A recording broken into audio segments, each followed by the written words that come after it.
What's going on, TLA family? All right, so we're back again here with Hustler Mentality episode number 2. We have the legendary author Alexander, aka Smoke Father, Smoke. Uh, he's one of the most well-known cigar aficionados across the nation, especially here in Chicago, especially Southside Chicago. That's where he makes his home.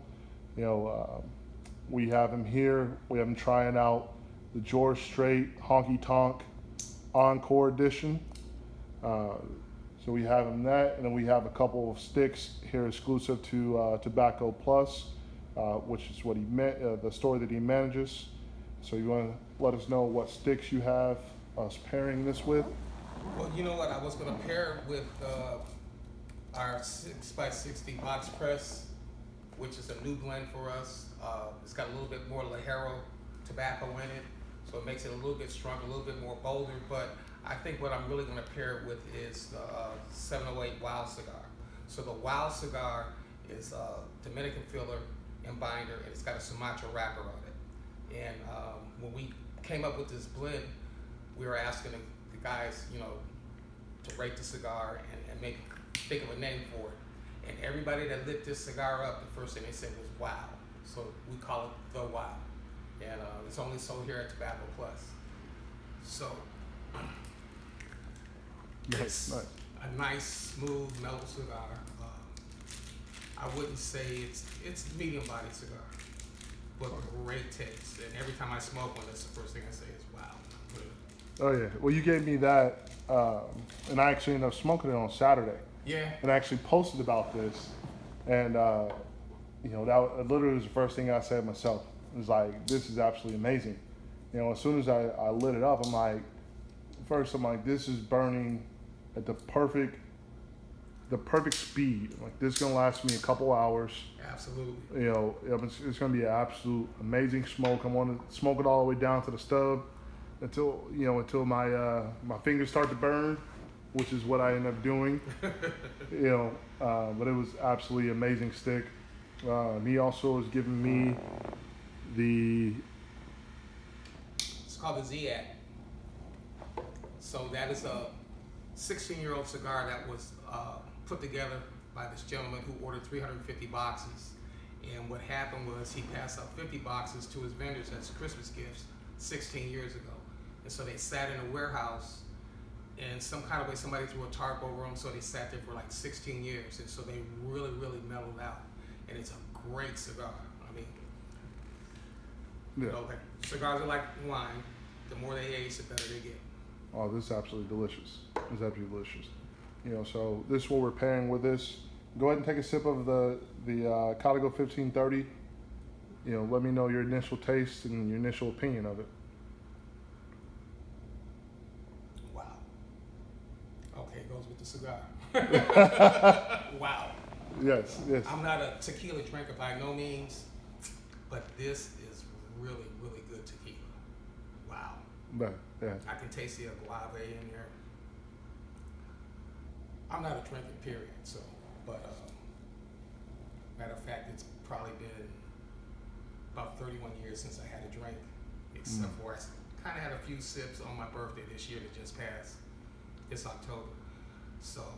Well, happy belated birthday. Thank you. Well, this is great tequila. Yeah. Well, this is this is why I have this small pour, just tasting. Pair with a nice cigar. Just something to be able to sit back and enjoy. So I'm happy you're able to have a sip with me with this. And really enjoy what is my favorite bottle. But as we were talking beforehand, how did you get started in this? First and foremost, how did you get started in the cigar industry? What inspired you? What made this a lifelong love for you? I really started smoking Swencher Sweets with the little plastic tip on them, machine rolled cigars. And these guys opened up back in 1996. And I remember a guy was going out the door as I was coming in. And I was their first customer, so I was their second customer. And just the ambiance of the place and the way they greeted me, I said, okay, I'll come back. And it was kind of funny because the cousin that passed, I asked him about Swencher Sweets, and he told me, no, try a real cigar. And so I'm like, a real cigar. So he broke it down to me about being machine rolled and this and that. And just their friendship and their kindness just kept me coming back for the last 26 years. I retired from work I used to work at the railroad. Probably about 2 years ago is when I retired from the railroad. And they needed help. And so that whole 26 years up till I got ready to retire, I had been coming every day. Every day. It got to a point that I needed a cigar to cool off and cool down from work. I had to have one, you know. And it's kind of funny because my ex-wife told me that she didn't like cigar smoke and all this other stuff, and I said, "You'll be gone before they will." Well, she's gone. Hey, I understand that. Love for cigars, our lifelong love. Yeah. It's something that you have the passion and bites you, and it grabs you in and it just keeps you there. The business end of it is totally different than going and just going to a cigar lounge and sitting back and relaxing. It's kind of complicated, but then it's not. But the one thing I love about the cigar culture itself is that you meet a lot of really interesting people. And I can go anywhere in the States and don't have to know anybody, walk in a room, break out a cigar, and next thing I know, I'm meeting people and talking to people. Everybody wants to know what you're smoking, or have you tried this, or have you tried that, and that's what I really love about the culture. Nice. So, in your 26 years of smoking cigars, where have you seen the cigar culture go from and come to right here? Was it that you see as the biggest change there, just the thing that you love the most about the cigar culture, and just where you feel like you fit into it? The thing I love the most about it, again, is just the camaraderie, the meeting of people, the meeting of minds. The changes I've seen it go through. I remember when cigar smoking was a big fad, and at the time I was bodybuilding and I was bouncing at a couple clubs downtown, and so everybody was into this name brands, Cohibas. Let me just say, put it out there, because that was one of the biggest names in the culture. Personally, I don't like Cohibas, but I seen it go from the fad thing to, we went through a period after the fad was over with as far as people smoking cigars, to where we were kind of struggling because we didn't know how many cigar smokers were out there, and it kind of blossomed up a little bit and started growing. And then the biggest thing that's really helping the cigar culture grow a whole lot are women are smoking cigars. Oh, yeah. And women are smoking not those little fruity cigars too. I mean, they're smoking real cigars, which is kind of what I'm into. I think one of the sexiest things I seen was this young lady was sitting at the bar smoking her cigar, and she had her shoe dangling off her foot. I said, "Oh my goodness, she's hitting two of my loves." The high heels and a cigar, But yeah, it's growing. It's people are being a little bit more educated about their cigars too. They're not just going by a name brand, and that's one of the things I like to instruct people about. You can't go by everybody else's taste. Right. I had $3 cigars that were phenomenal, and I had a $70 cigar that would taste like garbage. Yeah. So I don't go by name brands. I like to try everything that comes through the store. Okay. Yeah, well, what would you say would be your favorite cigar right now, or that right now that's on the market? And then what would be your favorite cigar that you've ever had that you can think of off the top of your head? Right now, my favorite cigar on the market, I don't know, it's probably about 6 of them, but out of those 6, list those six. List those 6, and then say which ones you would say is your tops. Okay, there's a Don Pepin Cuban 2001, which is a Habano cigar with a little bit of pepper in it, but I'd probably say that's like number 5. Number 4 would be probably the 708 Barbacoa. Oh yeah. Number 3, we have a 6x62 Torpedo Habano that I just absolutely love. And it's a great cigar, great price. My number one cigar, probably that I like, is Padron Maduro number 1, 1926. That is probably my favorite. It's a full body cigar, but the first quarter inch of it, to me, tastes like garbage. And I say, why did I pay all this money for the cigar? And after I get past that quarter inch, I'm like, okay, now I know why I paid all that money for the cigar. Padron is they don't advertise. They don't put stuff on sale. They know they're number 1 in the world. And smoking that number 1 Maduro, you'll know why they're number 1 in the world. It's a big boy cigar now. You know. Yeah. I tell people all the time, if you grab one, make sure you got on your tidy whities. You know, it's a big boy cigar, but it's a nice cigar. Nice. Around how much do they go for? We're kind of low on our end. They usually go about $35. Oh, stick. right. You know, so for me, it's not an everyday stick. Yeah. It's a celebratory stick, or you know what, I put it a long week. Maybe I need to just kick back and relax, and it probably would pair really good with this because I feel the warmness in my chest. Yeah, well, that's that pepper. You know, Yeah. when I first came in here and we had a discussion, I mentioned this to the owners of the Break Cigars, where I was saying, hey, my favorite, we were talking about tequila. We're talking about my favorite tequilas. We're looking at, what kind of pairings we want to do with cigars. And I was saying, I like more of a peppery type of, on the peppery side of tequilas, fresh agaves, strong pepper, and you pair, one of the ones you pair was the Breaks cigars with that, because it had a nice pepper to there, and you gave me a lot of different recommendations, and ever since I've been coming back, it's been nothing but spot on sticks that you've recommended to me. Thank you.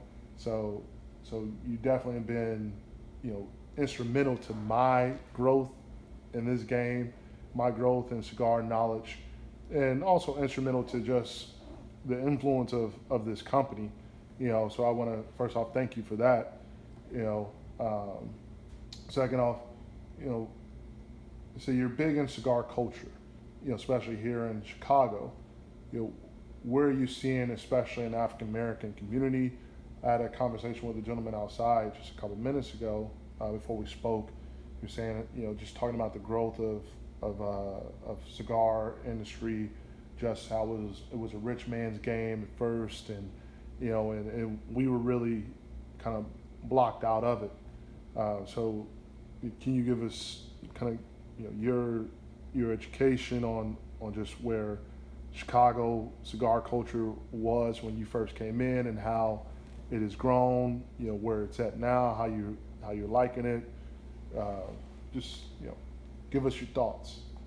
When I first got into cigars, there was no place to go, especially for African Americans. And I really believe a lot of guys were buying online. And so when you buy online, you're taking a chance at what you're getting. And so the more we started educating ourselves, and the more we started dealing with different people who would let us into the game, the cigar culture in Chicago has blown up tremendously. There's a lot of African American shop owners, but the biggest thing with that is that we as a people need to network a little bit more with each other.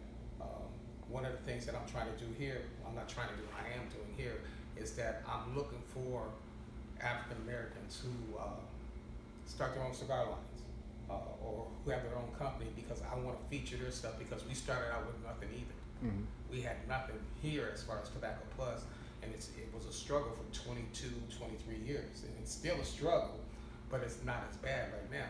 And so letting the little guy in, because you got the Fuentes, you got the Monte Cristos, Macanudos. Those guys have been around for years and years and years, and so they will dominate a shop if you let them, And so I'm taking their best sellers here and keeping them, so I can make room for the little guys coming in, especially African American companies. There's a couple that are out here now.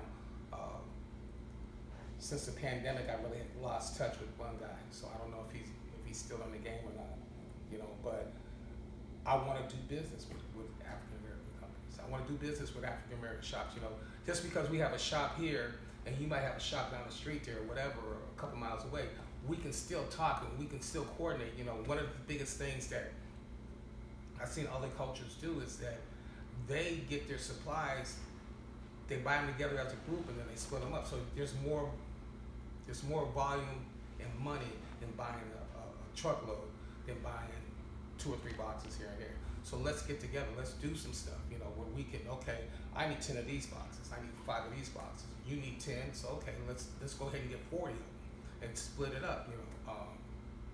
We don't do Nice. that as cigar companies or cigar cultures. And that's one of the things I want to do.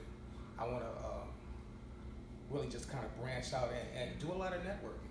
Because here in this shop here, the guys that mainly come here, we do a lot of networking. Yes, sir. Constantly networking and stuff. And I've made some pretty good deals. I mean, just for my own personal Yes, sir. gain and stuff, I made some pretty good deals with some guys who were doing what they do. You know, and just by networking. Nice, nice. Well, you know, you work with several of the, you know, the black cigar owned companies right now. Yeah. You got slided. Yeah. I've talked to one guy, he's out of Atlanta. There was another guy brother that came through. He said he had his own company, but he didn't bring any of his licenses and stuff, so I haven't really heard from him. The 2 brothers from the Breaks, you know, I promote their cigar a whole lot because they're African American. They started in the business and stuff, and they started with literally nothing. And so I want to see them succeed, because if they succeed, then I succeed. You know, if I succeed, we all succeed.